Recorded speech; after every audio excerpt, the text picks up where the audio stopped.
just really a person who loves God and really wants to help people in whichever way, shape, or form, and then wants to better myself. So I'm all about just self-reflection, self-motivation, and empowerment. Okay, so you wrote this book, The Material Girl, guys, and I have this book. I was actually one of her team members who helped her work on this book, and this is like one of my favorite book covers. So this is it's an amazing. That book cover was like, when we both saw, we were like, this is it. Yes, perfect. Yes, it's so perfect. And for those of you who don't know Mudiwa, I just want you to, and aren't familiar with your story, Mudiwa, let us know about The Material Girl, because it's really like a coming of age story. First, tell us about the title, The Material Girl. So, and it's so interesting because the title came, so I thought I was writing another book years ago. I want to say 2013, God put on my heart to write a book. I don't even like to read. I'm not really big on reading. I'm in education, but just writing. Wait a minute. How does that work, Mudiwa? You're in education. Let me explain to you how that works. As an educator, you are consistently in college. Like I'm right now getting my PhD. You are always reading and informing yourself and doing things like that. So truthfully speaking, the last thing I have time for is to sit and read a book. Now it's Audible, so now I listen to books, but I just wasn't, even at a young age, I was good at math. I wasn't really one that was good at reading, but that story kind of goes back into me being in French immersion and just learning different ways of communication, I guess, so to speak, in a foreign language. It made it different learning English because I started so young in French. So that's kind of the backstory of why I don't like reading. But so in 2013, when it came to me that I was going to write this book, this was not the book that I was planning on writing. I did not plan to write a book about myself. I feel like I am a very, I'm an open person to people that I have accepted in my life and in my space, but I'm a very private person to people who don't know me. Okay. So for people who are passing or, just how by, I don't really give too much of myself. But for people who really know me, I'm an open book. So I never thought I was going to write a book about my story because my story in my past at one point in time was in 2013, it was embarrassing. I hid from my past, especially being in education. You have all these young people looking up to you. And I didn't realize that sharing my story would get to them more than, withholding my story. So I think that for a long time kind of scared me. So I never intended to write a book about myself. Let me just say that. Okay. And that it can be a lesson to a lot of people who have their mindset on writing one thing. If you are a believer and you believe in Holy Spirit, allow it to lead you because you'll be surprised. I would not change anything for the world. I know what I wrote was something that is going to help other people. So initially I started writing about dealing with identity crisis and having issues with just looking at yourself and having self-worth and just all the things that I struggle with at a young age. That's what I was talking about. Well, there's one chapter I just so happened to call The Material Girl because I was talking about myself in the book that I thought I was writing. And I had so much to write about. It was just so much. And I just was like typing in a Word document. So it came to me, Holy Spirit was like, this is the book. This is the title of your book. And it was like, wait, this was just supposed to be a chapter. He was like, no, this is your actual book. And so that was in 2013, not until 2015 that I really started working on the book on my own, like just writing. And so I just wrote, and it just was, it was really more like, I'm big on journals. I have a bunch of journals. I mean, I keep all my journals. I probably have a good 100 journals just stored up from just different things. So I just started to type in just like journal what I was feeling, some of the issues that I was dealing with, how I was trying to change and be a better me, and the reasons why I was dealing with some of these conflicts. So that's where the book kind of originated from, and it just grew from there. And then of course I got linked up. I saw something Natasha had posted. I got to her page from Terrell when that whole thing went viral. God made me wait. Yes. Yes. So her whole wedding went viral, and then she had shared something about you talking about marketing, and it spoke to me. But before I even saw you, I had been praying because I had did a online author writing club with Azarel and Tiffany Montgomery. Mm-hmm. And I think she also, it was like some linkage there too. So it all kind of like worked out and kind of like all came together. So it was like crazy that you were linked to her as well. But I reached out to Natasha and was like, hey, I'm trying to write a book. And I just literally just took a leap of faith. And so my book is about basically me and how at a young age I was so focused on materialism and what other people thought about me and how I looked and how I dressed. And don't get me wrong, I still like to look good. I still like to dress a certain way. I still like nice things, but it doesn't consume who I am. And at that point and at that age, it consumed so much of who I was. By the time I was 17, I had no identity. I felt like my identity was wrapped in the people, in my environment, and what I wore. And no longer could I identify with me being Mudiwa. At that point in time, it was Mudiwa was what she had on. Mudiwa was what other people said about her. And as much as I tried to say that I didn't care what people thought about me, it was so clear to me that my life and my identity was wrapped up into what other people thought about me and my surroundings. And so it made me stop and look in the mirror and say, whoa, I gotta change. At 17 years old, and a lot of people like, that's commendable. At 17, you did that. Well, when you are faced with being pregnant and having a child, you start to look at yourself a little different because then you have a responsibility. And so I didn't take that responsibility lightly. And I felt like it was my duty to myself to make sure I figured out who I was and made sure that I found a way to drop all of that dead weight and the responsibility of living up to something that I would never live up to. And it was so refreshing when I started to go on the journey. So that's where the book came. And that's what my book is about, that journey that I went through. And it's still kind of continuing on. It still hasn't stopped. But in the book, I really go from 17 up until I literally published the book. I think I made my last edits like weeks before we went to press. Like it was. Yes. So you said a lot. So I want to kind of break it down. Okay. So first of all, you talked about, just feeling like you have to live up to other people's standards. And I think that a lot of people can relate to that. We lose our identity so much because we're looking at so many different influences, and back then social media wasn't, a big thing when you were in high school, right?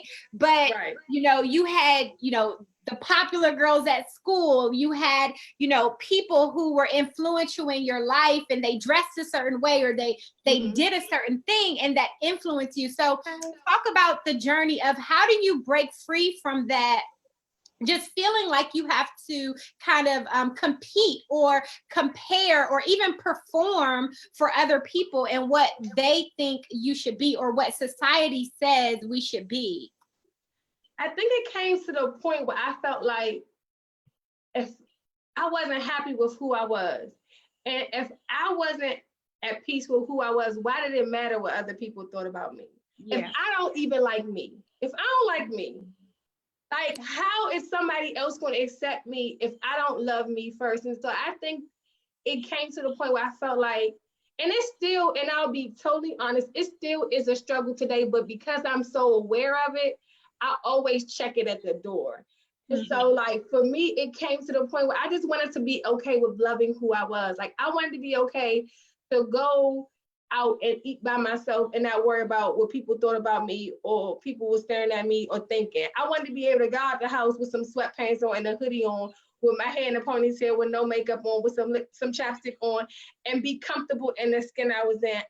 Everybody has flaws, and that doesn't mean that my flaws don't bother me, but I wanted to accept my flaws, acknowledge them, and love myself despite how I felt about them. And so I think that so many people are so focused on what other people think about them that they don't even realize that they don't even like themselves. Because if you like yourself, you wouldn't always be trying to do things to change yourself to adapt to what other people thought about. And I didn't want that. I didn't want to live in that box where I had to change because of what somebody thought or the perception somebody got. Like that's taxing entirely. Wow, that is taxing. Now, the other thing you said is in high school, you talked about being faced with a teen pregnancy. Yeah. Okay.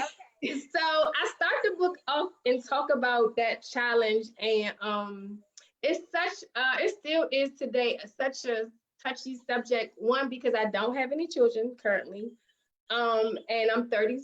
Well, I have to think 36, going on 37 this year.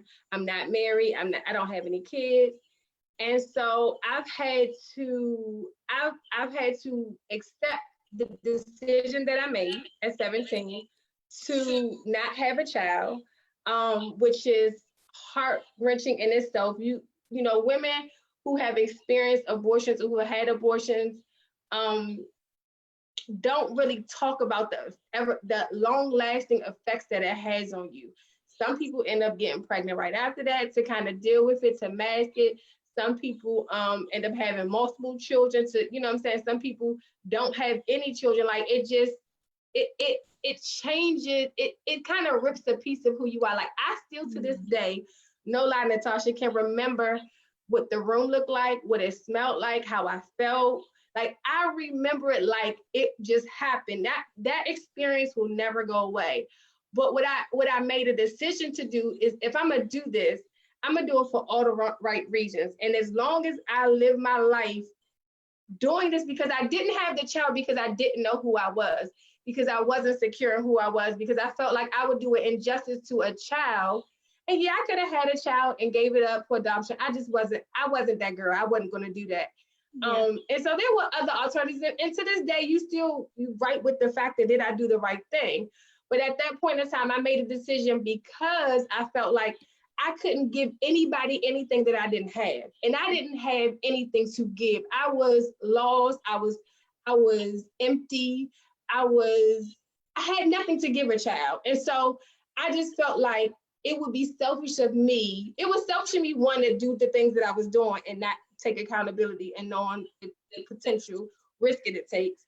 But That could you come were out a of it. child yourself. So I let's was. not, yeah, we're not gonna beat ourselves up for decisions that we make. You're right. You're absolutely. Yes. This is what the experience and me writing the book was kind of like, to kind of shed that dead weight, because I fought, and I still do, as you can see, fight with the decisions that I make. But I made that comment because if anybody is on who is a young adult or a child, or someone who is empty or not fulfilled in themselves, don't go out here doing things that can potentially put you in a situation where you have to take on adult responsibilities and be accountable for someone else. So I said it not to necessarily beat myself up, but to be clear that we are responsible for the decisions that we make. And whether I was young or old, I still didn't hold myself accountable then. Now I do, but I didn't hold myself accountable to the decisions I was making and got myself in a situation I couldn't get myself out of. Well, I made decisions to get myself out of the way I made the decision. But so I just felt like I couldn't do that. So when I made the decision to not have the child, I just said I was going to live every day with purpose and seeking out my purpose. I was going to be a purpose seeker. And no matter what happened, every day I was going to live my life to seek out what God put me here for, because I didn't know that I had anything to live for. Yeah. That is so good. So you all, if you're just joining, we are talking with Mudiwa Noel, the author of this book, The Material Girl. And we are streaming both on Facebook and Instagram. And I'm not able to see. Can you turn your volume down, Mudiwa? Okay. Thank you.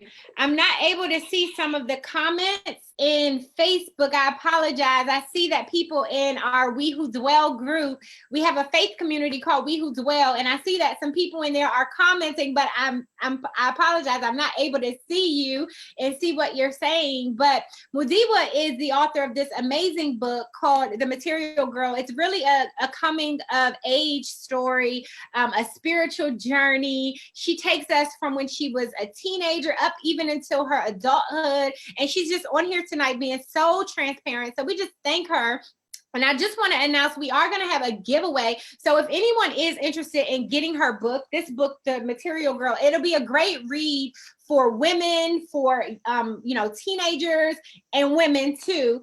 But if anyone is interested in getting this book, and also a good Mother's Day gift, we are going to do a giveaway for the first 3 people who purchase this book tonight from Mudiwa Noel's website, mudiwanoel.com. We are going to, our publishing company, Elohai International, will give you an option of either joining what we have called the May Writing Challenge, where we're helping authors write their books in 30 days, or you can choose from the challenge or a consultation with our publishing team. So again, if you buy this book, the first 3 people will give you an option of a consultation or either joining our May Writing Challenge in our private writing group. Now, Mudiwa, I have so many questions on here. Tell us, okay, so now let's get into the actual writing. Also, let me just say before Mudiwa starts to talk again, if you have questions, I'm going to try to get these Facebook questions together. But if you're on Instagram and you have questions, please type them. We'll be answering questions in a moment. We have Mudiwa Noel. She's an author and educator. She's in school getting her PhD. She helps young people really navigate their lives. And so, Mudiwa, tell us why you decided to write this book and about your process. You talked about how you kept a lot of journals. And so kind of talk about that, your process of writing. Was it a struggle for you? Did it come easy?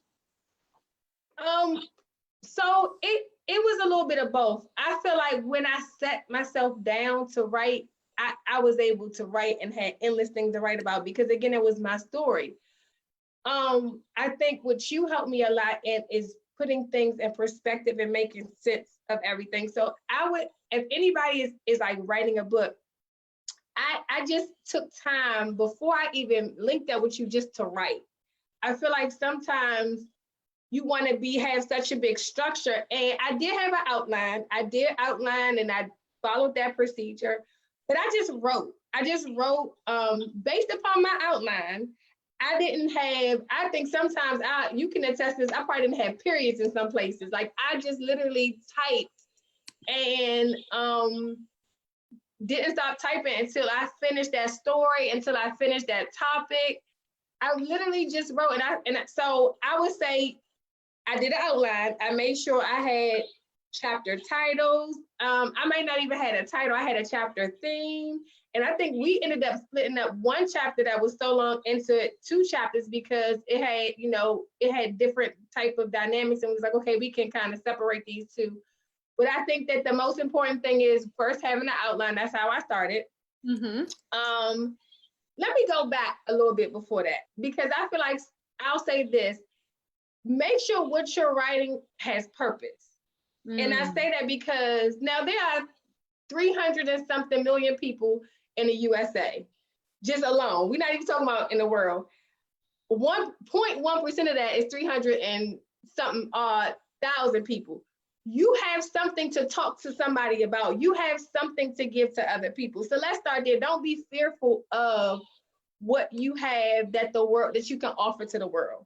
The other thing is make sure you have substance and purpose behind why you're writing. Don't just write to write, because I feel like it has to be a message or some information that is important to give or to share to other people. Now, can I interrupt you for one moment?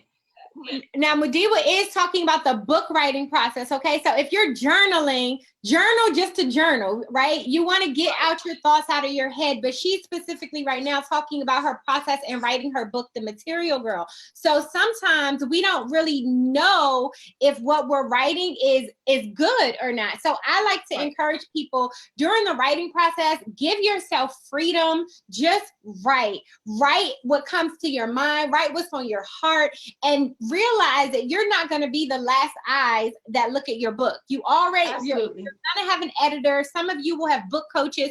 Some of you will work with publishers. So when you're writing, just write freely. Don't give yourself a lot of pressure. Don't say, oh, I need to write, 500 words today. Just write, unless you're in my writing challenge, and then I'm going to pressure you. So So yes, absolutely right. So but remember, before I even got to the book writing process, I just said I journaled. Yes. I journaled. I wrote in 2013. I was just writing. I had no outline. I did have chapter titles, even in 2013 when I told you guys. For those who just joined, I shared with everybody else that in 2013 I was writing a different book, or thought I was writing a different book, and came up with this chapter title about myself and dealing with identity issues and self-esteem issues. And that section just went on and on and on. It was called The Material Girl. And then that's when God dropped in my spirit that I would be writing the book called The Material Girl. So before I even got to what I'm talking about now, yeah, I was journaling. he was journaling. So journal. Yes, journal. I have one of my journals here. This is a small one. This is one that I can take with me. And I love Burlington, what's the Home Goods, TJ Maxx. They have a ton of journals. Like this is my thing. But I have so many journals, so that is important. But back to what I was saying. So then I had an outline, and even in the outline though, I had no structure when I was writing. Like I ain't have like, oh, in this paragraph I'm gonna talk about this, and in this paragraph I'm gonna talk about that. Like I didn't do that. I just literally, whatever the topic was, whatever the message was behind what I was talking about in that chapter, I just wrote. Yeah. And I came back, I think when I finally linked up with Natasha, I may have had maybe half my book already written. Maybe about half. You had a lot. Yeah, I had a lot of content. I was just writing, and some of it we end up moving other places. Some of it ain't make sense. She was like, okay, I don't know what you're trying to say, but I just wrote. What was I trying to say? I mean, but I just literally wrote. And I think that I started literally like consistently writing. I think I set myself like 1 day or 2 days a week, I would just write. I didn't do it like full time, because at this point in time, I was still in my PhD program. I think I was just starting my PhD program. And so I think I had just set aside a day or two a week to just write. And I had almost my whole book. And I mean, maybe I did that for maybe like 3 or 4 months. And I had all of that content when I finally linked up, maybe almost a year. It was more than 3. Probably I started the year before I did the class with Author. And so the next year is when I linked up with you. So it probably was a whole year that I was actually like writing consistently before I actually started to get my book out. Yeah. So was the process painful? Because, okay, so she talked about some of the things that you talk about in this book. Identity, discovering your purpose. Mudiwa, why don't you read just a short sample from your book?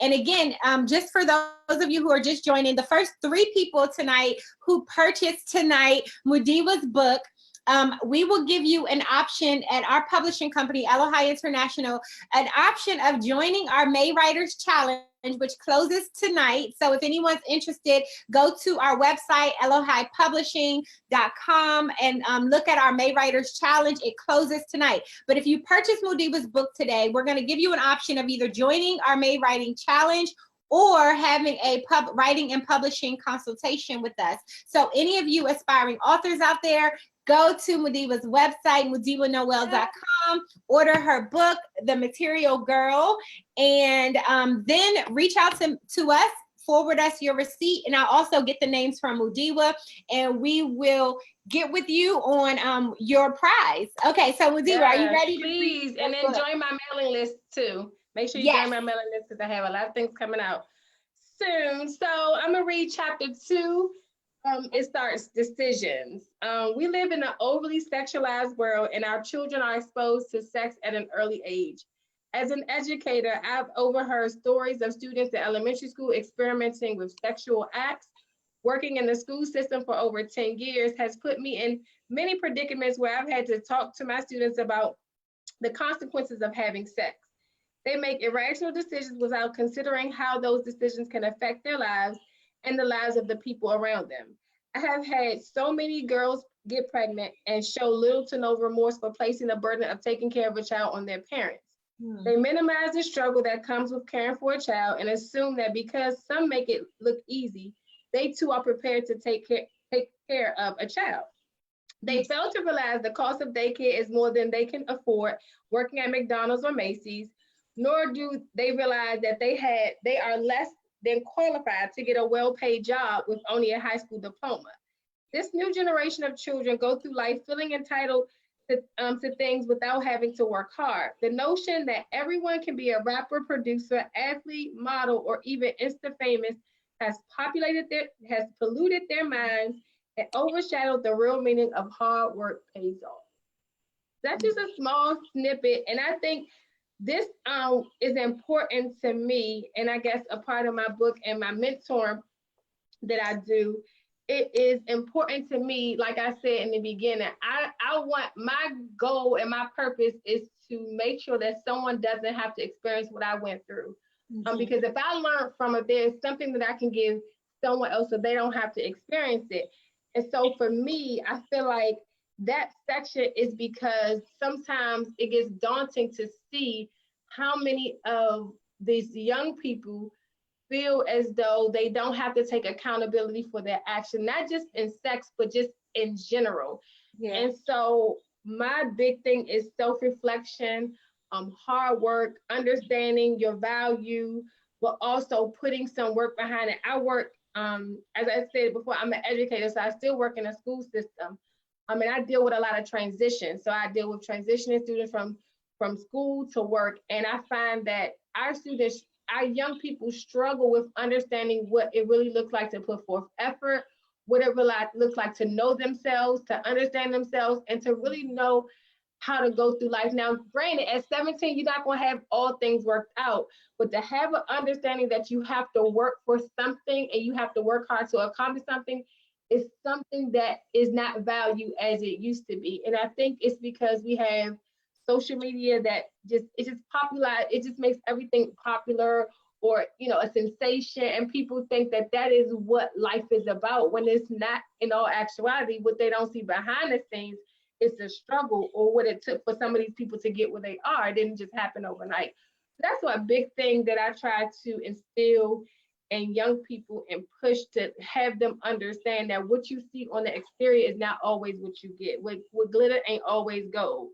And so I think that's very important for that message to consistently be perpetuated and said over and over again until they kind of see it. Yeah, I definitely agree. This generation is growing up way too fast and exposed to things way too much.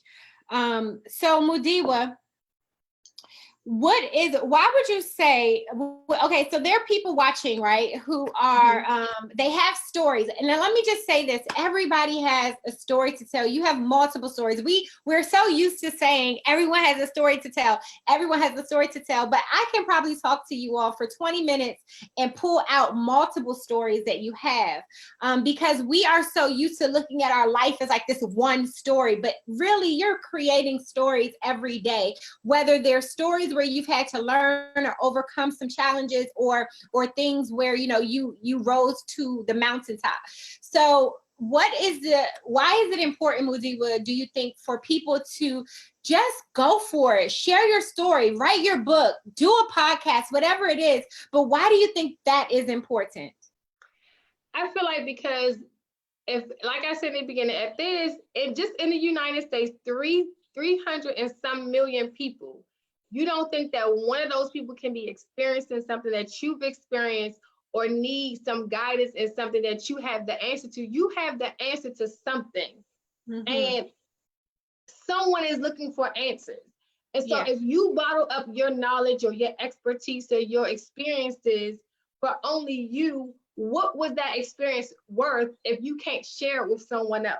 Yeah. So I feel like it's important for people to get their story, their message, their belief, their, idea, whatever it is, out, because someone is depending on you to be able to move forward in their life. It's just like, for instance, this is kind of recent in my mind. Like I think of, oh my God, the lady who created Perms, or not Perms, but what was her name? Madam C.J. Walker. Yes, I had a brain fart. Madam C.J. Walker. If it wasn't for her putting herself out there and talking about her experience, now I don't know how much of the movie was true, but I do know what was, you know, written in some history about her story, if she had not taken the chance to promote healthy hair growth, or, you know, this thing that she had experienced because she didn't have long hair, because she felt unpretty or ugly or whatever the case may be, how many women would have not taken on her products and realized that they too could be beautiful or see some worth in themselves? And it was things that people didn't know they needed or what they could have. And I feel like that is a clear example of something that you've experienced, someone else is experiencing. And Yes. so why not do what you're supposed to do your part, so that they don't have to go through some of the same struggles you went through, and they can actually, you can propel them to places faster than you were able to get to them. So I just feel like your story is for someone else. It's not about you, it's about someone else. And so I had to get over feeling judged, because I didn't want to talk about me. I'm just gonna be honest, I didn't. But I did, and even doing this, for me, it's hard, because it still deals with, like, I didn't like, is people gonna like what I'm saying? Is people gonna join? Like, that's still pressure that I felt at 17. Doesn't go away because I'm 36 now. I just have accepted who I am, and I'm comfortable in my skin where I don't care. Yeah. And you know what I'm saying? It may creep up, with the devil may try to come on my shoulder like, oh, you do care. And I'm like, no, I don't. Because at the end of the day, when this is all over and done with, someone will have received something from it. And even if it's only one person, I did my job. And so because I look at it that way, I have no problem with sharing. And so I think that people need to realize your story is not for you. Your experience is not for you. It's for someone else. So it's important for you to share, because someone is relying on you to share your story.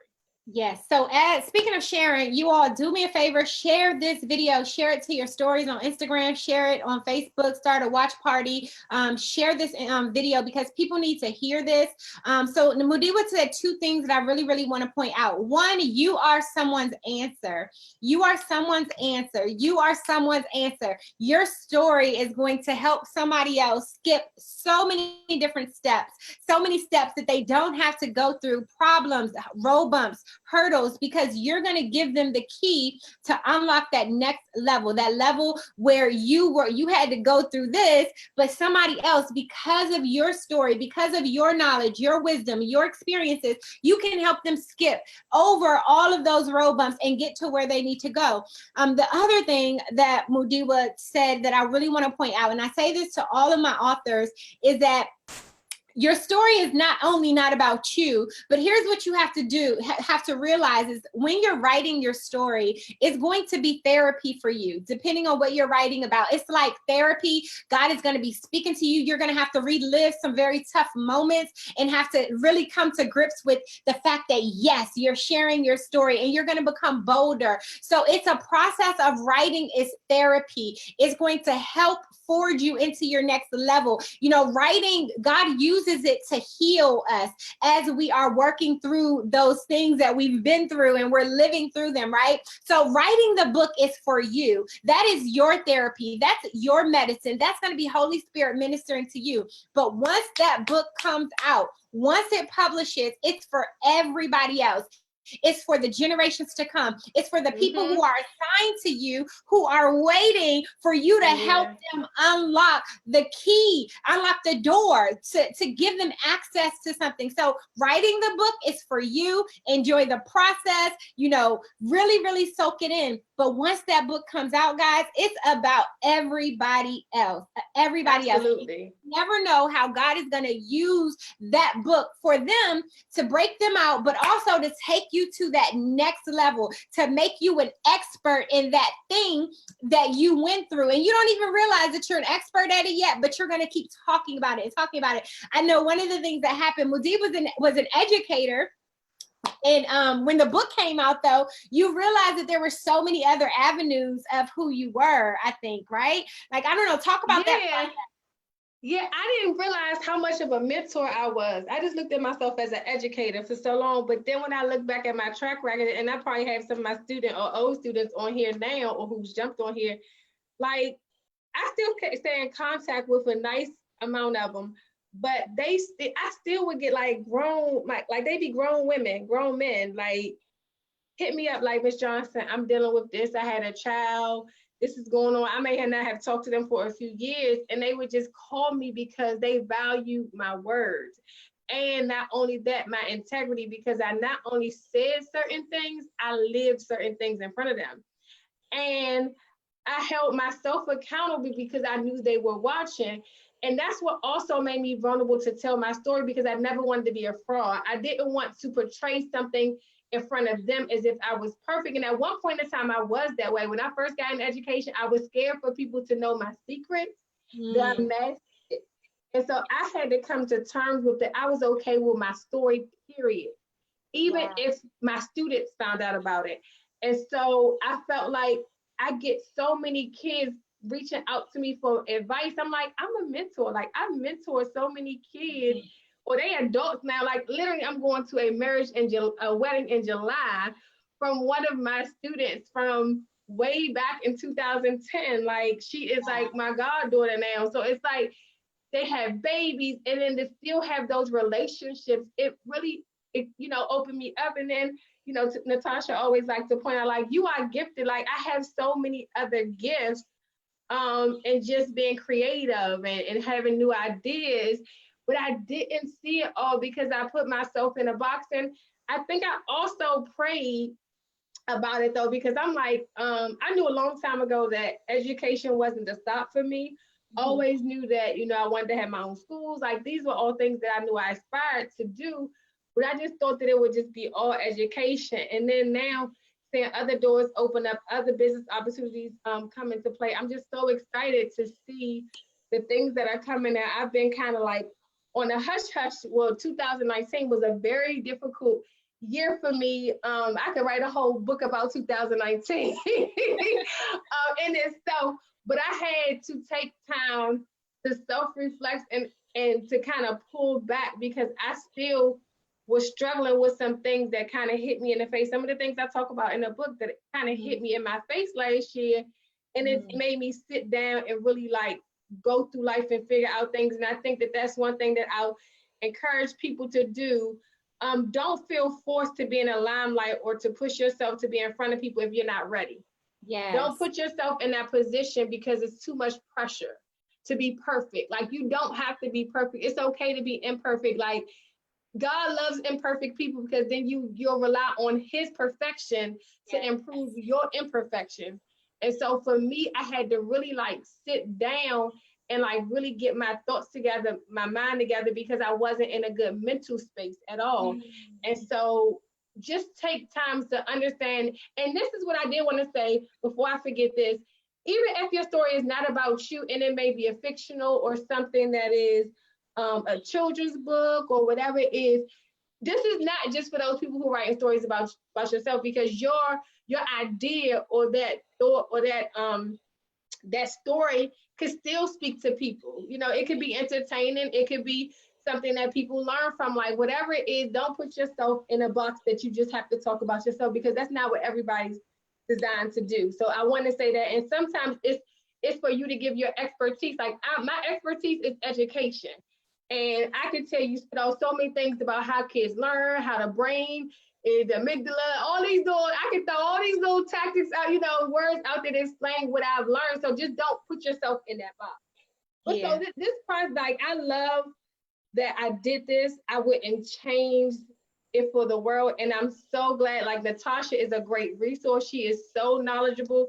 So for those who are not in her group, if you want to write a book, join her group. Like, I can't speak to how much we have built a relationship outside of just the book writing process because of her heart and just her understanding. Like, I couldn't get my thoughts together sometimes. She's like, okay, are you trying to say this? Like, she just has insight beyond measure. Like, for her to be able to interpret what I'm trying to say and don't know me, it was really like powerful. So like, I really encourage you, if you're not a part of her Right What's Right, listen, Right What's Right, Right What's Real. Make sure, hey Rhonda, make sure you join her group, because she is really an expert at publishing. She has resources, and she's just awesome. I love her. Oh, I love you too. So guys, we're talking with Mudiwa Noel. This is Write What's Real Live. Okay. And so Mudiwa is the author of this beautiful book, The Material Girl, but it's also a really good book. And it's good for Mother's Day, a Mother's Day gift, especially if you know any younger mothers as well. They would absolutely love this book. Also, the thing that Mudiwa does well in this book is she gives you an opportunity to self-reflect, to journal. There are journal pages in this book. The things that she's talking about, making big decisions. Who am I? How do I break free from peer pressure and what people think of me and what people want me to do to be who I'm called to be? She talks about her spiritual journey of what it was like finding a church home and following God, and then going through this whole education process in her church where she really learned God. And so this book is really good, and we are offering a very amazing special tonight. So the first 3 people who purchased this book on Mudiwa's website, it is there linked in the comments. We are going to give you an option at Elohai International Publishing on whether or not you can join you'll have a choice. You can choose to either join our private writers group in our May Writing Challenge, where we're helping people write their book in 30 days, or you can have a choice of a publishing consultation with our publishing team. So our writing and publishing team. So if you want to write a book, you should go and invest in this book on Mudiwa's website. Send us the receipt and let us know that you bought the book. We're going to ask Mudiwa, the first 3 people who purchase tonight will be able to choose what they would like to get from our company. We just want to really push out authors and get you all to truly write your stories and don't procrastinate. We have so much time right now. You know, the world is still closed. In many states, you know, outside is closed. And so right now, guys, if you're not doing anything, I'm not trying to put any pressure on you, but just get a journal, you know, get a little journal like this, start writing, and just write your thoughts. And then you can join us in our writers group, and we're going to help you put those thoughts together in a book. So Mudiwa, what else do you want to say to the people before we leave? And Jennifer's asking, where is the link to purchase? We pinned her website on Instagram. It's Mudiwa Noel. So it's the pinned website at the bottom. And for those of you who are on Facebook, you can look at the description of this video, and the book is, her link is there. And then if you want other writer resources, you can also visit the Write What's Real link in either my bio or on our Facebook description. So Mudiwa, yes. Okay, so and so Jennifer, when you go to my website, first join the my mailing group, and then you can go to the shop and you'll see the book there. Just for clarity, so you can know where to actually go when you get to the site. So I guess my closing remarks is just really for those who are, I have some little notes. Those who are writing their book and who are trying to figure this thing out, I would say let go of worrying about what people think, or worrying about how people will perceive you. The best thing that a few of my friends have said this to me, more than one person said this to me, and it speaks volume. Most of the people who support you are not the people that you know. True. And that is so, you think, not to say that my family and friends, they rock. Even I got friends on here now, my family and friends are rock stars. I'm not even gonna lie, I got a really good close circle. So I'm not saying that they won't support you, but a lot of people who know you will not purchase your book. And that is okay, because like I keep saying, there are 300-something million people in the United States alone. If just 0.1% of those people know about you, that's 300 and something thousand people. So do not consume yourself with worrying about who will support you and who will read your book. Pray to God that the people who need to read your book and receive what you're saying gets the information. So that's the first thing I would say, is take off that burden, take it off of yourself, and know that you have a voice and that it's somebody out there looking for your voice to speak volume to them. So that's the biggest, I guess, thing I will say.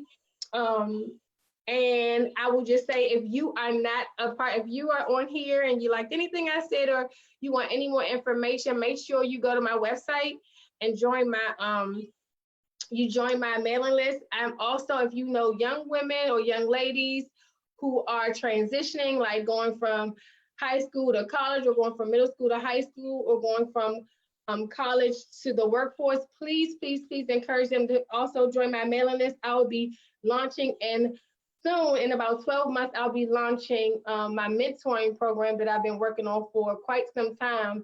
And it's going to be awesome. It's going to have so many resources to help people transition, not just in getting mentorship, but actually getting jobs, finding schools. So like if you are a mother of a teenager or a father of a teenager, like they want to be a connected who's about to transition to, like, just join. It's going to be so much information. I can't wait to be able to release it.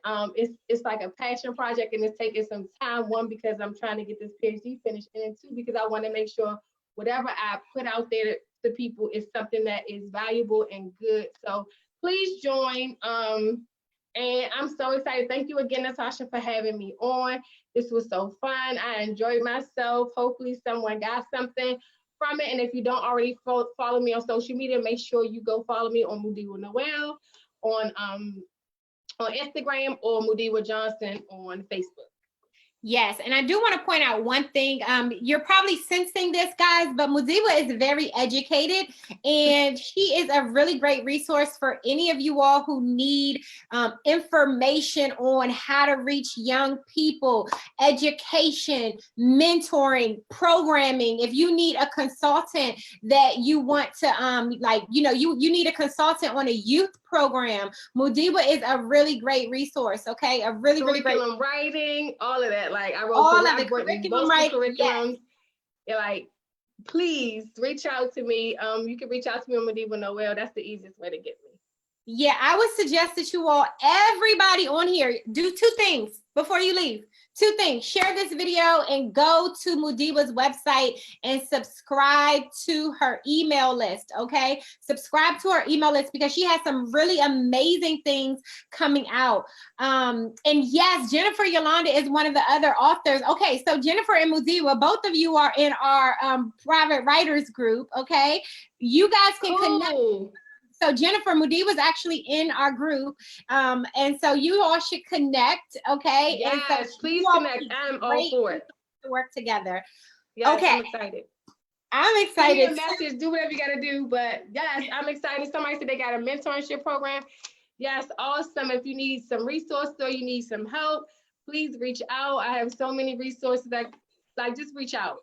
And I'm here to help. I don't know if you know Mudiwa, but you all go to the same church, a part of the same ministry. I may know her by face. I'm so bad at names. So she has a mentorship. Like, I just want to connect everybody. I need y'all to get connected. We need to be connected. All of us just need to be connected. I see my good friend Shamika, another powerful author, is here in this Write What's Real live. So guys, Write What's Real happens every Tuesday. We have really powerful authors, amazing conversations about something real that they have written. Sharita is on here. She is releasing her book. It's on pre-sale as well. Hi, everyone who just joined. I need you all to go back and watch the replay. Share the video. Last thing, just re-announcing this. Anybody who buys Mudiwa's book, the first 3 people tonight who purchase her book, she's going to let me know who they are. We have a special giveaway. You can choose to be a part of our private writers group and also participate in our May Writing Challenge, or you can choose to have a writing and publishing consultation with our publishing company, Elohai International. So go ahead and get Mudiwa's book, okay? Yes. Sign up for her email list and follow us both on Instagram and Facebook, guys. We want to thank you for watching. I'm at Natasha T. Brown, and Mudiwa is at Mudiwa Noel.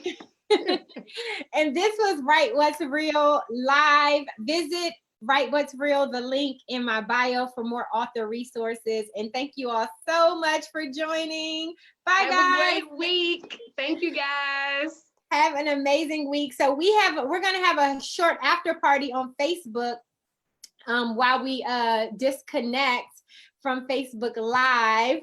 But thank you, Sharita. Thank you. We didn't even give time to answer. You know, usually we run out of time on Instagram, Mudiwa. Okay. But you know what? We didn't run out of time yet. So I guess if you guys have questions, I don't know how much time we have left on Instagram. Probably like 2 minutes. Probably 2 minutes. Okay, so if you have questions, type it really fast and make it quick. I did not get the 2-minute countdown yet, so we actually do have some time. So we won't rush you off. If you have questions, go ahead and type them and we'll answer them. And again, I apologize. I can't see all of the questions on Facebook, but I thank you all so much for watching. So I do see someone on Facebook, because I have Facebook up. It said Ellie said they've been at it for, oh no, that's not a question. They were just making a comment. Said they've been at it for a few years and gotten discouraged from sharing chapters, and they take it and ran with it. Oh yeah. So I think that's something that we didn't talk about keeping things under wraps. So let me share this really quick. Mm-hmm. I didn't let any of my family read it. My mom and dad wanted to read it, especially my dad, because he was in the book. Like, I let them know that they were in the book, but I didn't share with them. And I'm gonna tell you why. And Natasha know, like, I cried about this after the fact. My father was a little bit upset about some of the things I shared in the book because it was really personal about our family history. And some things he said that I wasn't all the way accurate in, which he possibly was right, but I made sure I said in the book that it was from my standpoint. So I didn't share anything with anybody because I knew it would discourage me. The devil was on me so hard about not writing this book that I made a conscious decision not to share with anybody, not even my mother and my father and my sisters, because I'm very close to my family, because I didn't want anybody to say anything that would take something that would cause me to remove something from the book that was intended for someone else. Again, it's my story, but me sharing it with the public is not about me. And so for whatever reason, I felt like it was important. And in hindsight, I might have let my sister, one of my sisters read it, who does editing, and she would have been able to help me kind of sort through some of my thoughts a little bit. But I felt comfortable, and I shared with my dad and my mom. And my mom was so cool with it. She was like, that's my homegirl. She's like my best friend. But she was like, it's your story, whether you got it right or wrong, whether it affects me, like, I can't be mad at you, it's your story. But so I would say, keep it under wraps. Check with Holy Spirit to make sure you can share it with someone else. And make sure it's someone that you feel as though isn't going to discourage you from consistently going after or writing your book. So that's one thing that we didn't mention that I think is very, very important. Yeah, that is good. And someone wrote, question, how do you not hurt people's feelings, but yet tell your truth? Oh, that's hard. It's very hard. God, Natasha, that is the hardest thing ever. So I think in the process, having someone, like, sharing with someone like, hey, I don't want to do this. Like, I want to, like, even if they're hiring Natasha, like, saying, hey, I don't want to make this, I don't want to bash this person. So how can I write it in a way that can still share my story and not be, offensive? Now, people who know me know who the people are about that I put names, I switch names. Nobody has their same name. So identities are kept. However, if you know me personally, you know exactly who I'm talking about, because it's just so apparent. So I think it's something that's so hard. Like, you really gonna have to pray on that. Like, it's something you're gonna have to pray on. It's something that whoever is editing your book, you have to share with them, that you're afraid that it may come off as negative. And there's a way to word things in a way. I know Natasha was able to flip some things to make it sound way less like attack. Yeah.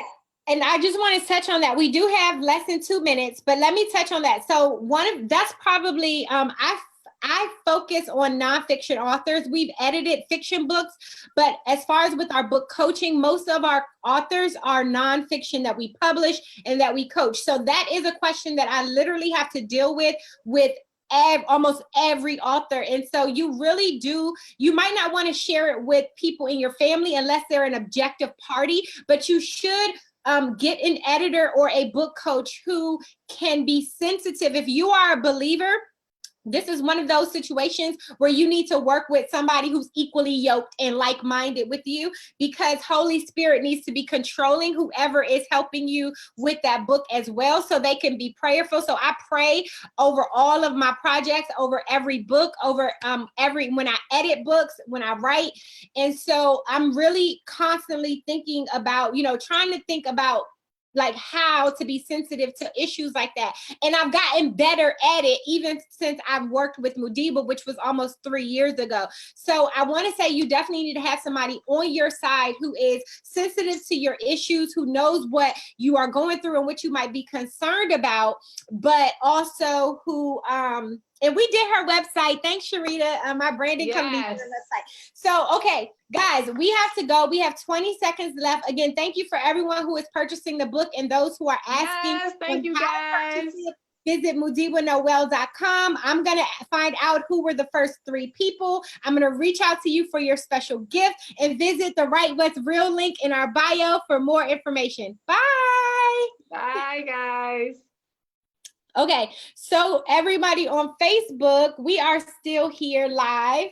And Mudiwa, can you hear me? I think Mudiwa might. Okay, you're here. Okay, so I had to figure it out. So we're still live on Facebook. Did you want to say any last words to our Facebook crew? Why can't I hear echo? I don't know. Okay, let me see. Okay, I think it's gone. Okay. I did have something in mind, but I just had a brain fart trying to figure out the technology. I just like, what is this? Something else. I did. It was somebody who made a mention of something that I can't remember. But I think that a lot of the feedback I got, I appreciate everybody encouraging words. I just hope that oh, this is what I wanted to say. I got it. See, Holy Spirit, thank you.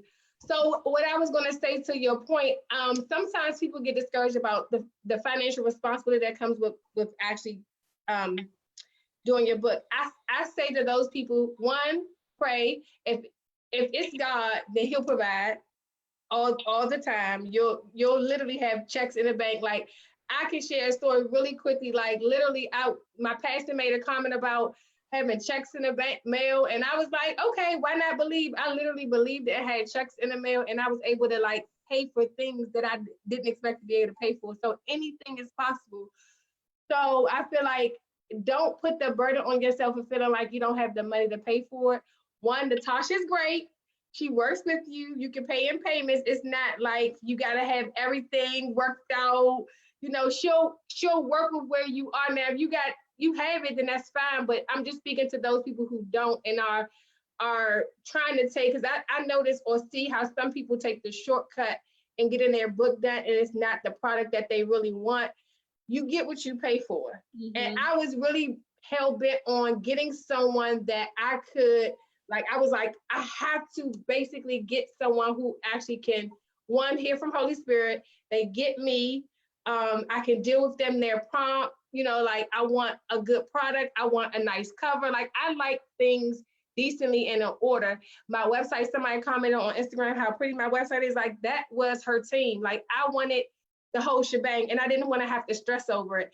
And so make sure that you are praying on those things, and don't put yourself in such a box like you can't do it because you don't have the money, because it will work itself out. Like, just something you got to cut off. You got to stop going to Starbucks, but stop buying Amazon. Like, you will find the funds if you really look into it. Call some of those credit cards and, like, figure something out. Like, it's workable. Yeah, I mean, and we find the thing about it is, I like this after. Are you okay with time? Because I think it's a good topic to Yeah, I'm good. 4 minutes. Okay. So here's the thing, guys. We find money for everything else. We find money for Starbucks, for Louis Vuitton. How do you say it? Louis Vuitton. Louis Vuitton.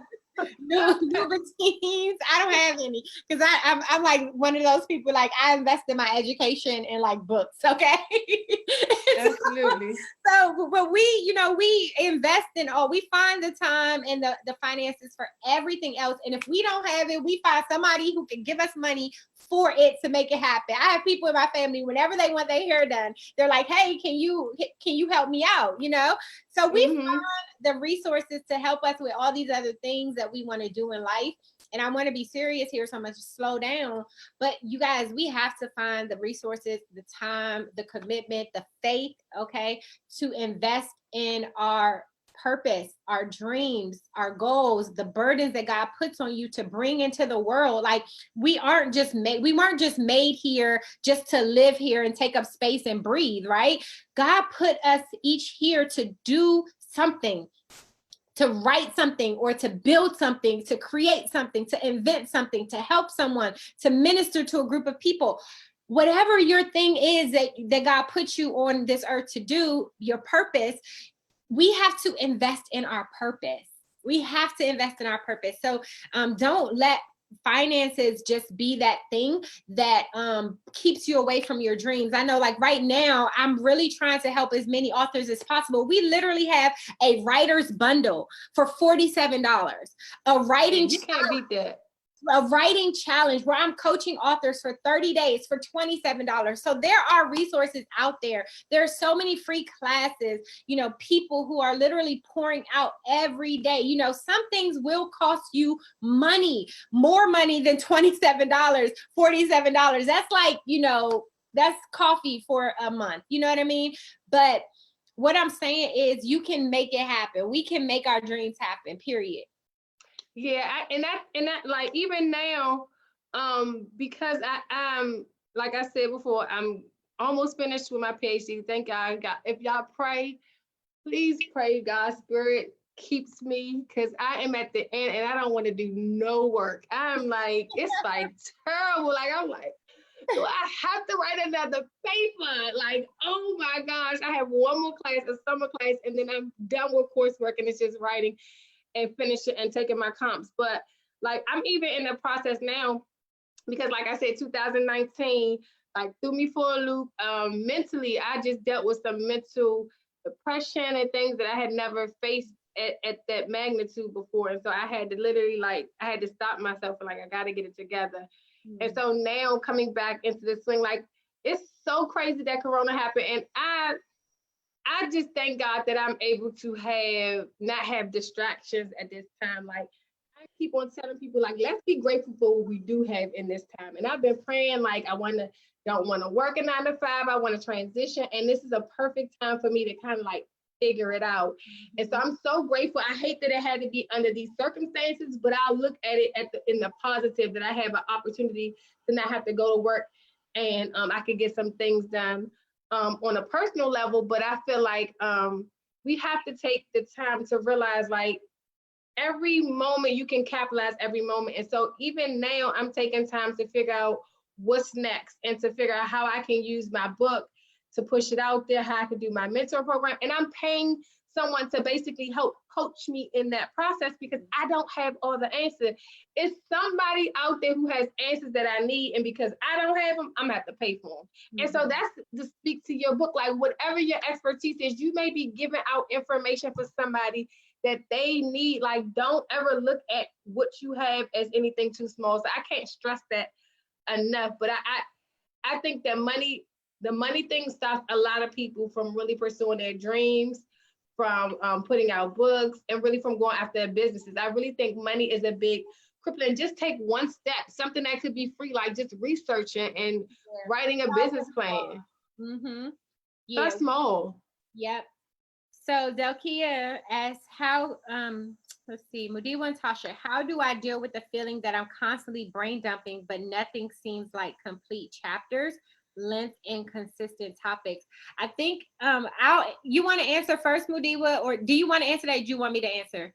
I could just say, in the beginning, I talked about how all I did was brain dump, and it was okay. Like, I did have chapters, but I brain dumped. And I will say this, I didn't go back and didn't go back and reread anything until like the next day or a few days later. Like I just wrote.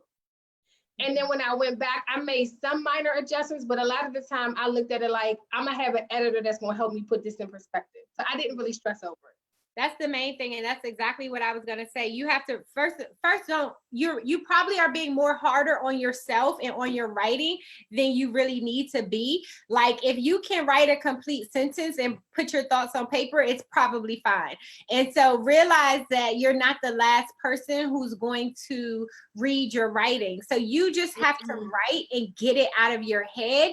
And then when you feel like you're at a place where you need an editor, then get an editor. So even with getting a lot of people reading your work and getting a lot of feedback while you're writing, I don't even suggest that, quite honestly, unless it's like small chunks of chapters, just so you can check your accuracy and things like that, because you want to basically get an editor or a book coach who's going to coach you through, who's going to edit, who's going to fix your words, who's going to be able to say, okay, what did you mean right here? Because when you just put your work out there and you say, hey, what do you think about this?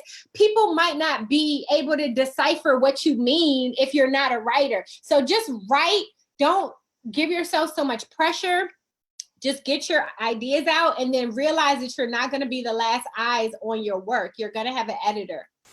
Yeah, I think that that's important. And I don't think anybody should put out a book without getting a professional editor. Like if you just write your book and you get like somebody who, proofread papers really good, like you in the wrong business, because it's so many things that you like, if you don't have an eye or you're not trained for that, then you're going to miss some things. Like it's really hard to catch. Even now, sometimes I still catch little things. Like it's impossible to get everything like in your, like it's impossible. Like even I edited, well, I think I looked at my book so many times, I had to read it multiple times. That's probably why I haven't read it front cover to cover in a while, because I had to read it so many times. But you have to, like, I think that has to be a professional. Like, I don't think that that's something you should worry about. No, and even like if depending on also what you're writing, you also might need subject matter experts. Like right now, I'm writing a book that is it's stuff that I'm used to, but it's also breaking into some new genres for me. And so even though like I have experience writing and editing and publishing, and I have experience like in divinity and theology, like I don't have all the answers. So I'm literally tapping into subject matter experts. Like, can you read this chapter? Can you read this part? Because that is also what the editor is going to do, not just making sure that grammar is correct, but also that your content is correct, that you're actually saying things. Like there's so many books that I've edited that were like theology books, or like, about like they were people telling their stories, but they're also like trying to preach in these books, but their theology is wrong. And so if you just get an editor who knows grammar, but knows nothing about God, knows nothing about the Bible, they're going to let you publish a book with wrong theology. And so oftentimes I have to go back to my authors and be like, this is wrong. Like you're basically about to like send people down a wrong path. And so you also have to make sure that whatever your book is about, you have at least one or two subject matter experts, at least one subject matter expert who's going to proof it, edit it, so that they can also help you shape your thoughts where you might be wrong. I think that's really important. I'm glad you said that, because you don't think about that when you're writing a book, that you just think you need somebody to edit your words. But I think that's really important to make sure you have, especially if you're talking about a specific topic. Luckily, I was talking about myself, but even in that, even though I'm the expert in my own life, I guess, so to speak, even in that, Tasha had to ask me questions that made me question what I meant by certain things. So I think that I think that's a big thing, not just finding an editor, but finding an editor that you, like you said, that is like in sync with who you are as a person, gets you. And it may not be Natasha, but there's other resources out there to make sure that you have expertise. Like my next book is going to be about education. Will I get Natasha to edit it? Potentially, but I may have to find somebody, depending on what the content is. I may have to find somebody else in addition or outside of that, that is an expert more so in that area that can help me, put together my thoughts, because that's important. is very important because you got to remember, again, this writing process is a drop in the bucket compared to the shelf life, hopefully, of your book. Like, hopefully, the books that you all write and publish, they'll be around for years to come. Like, you'll be able to share them with your grandchildren, and they'll be able to read it and be like, wow, grandma, grandpa, you did this.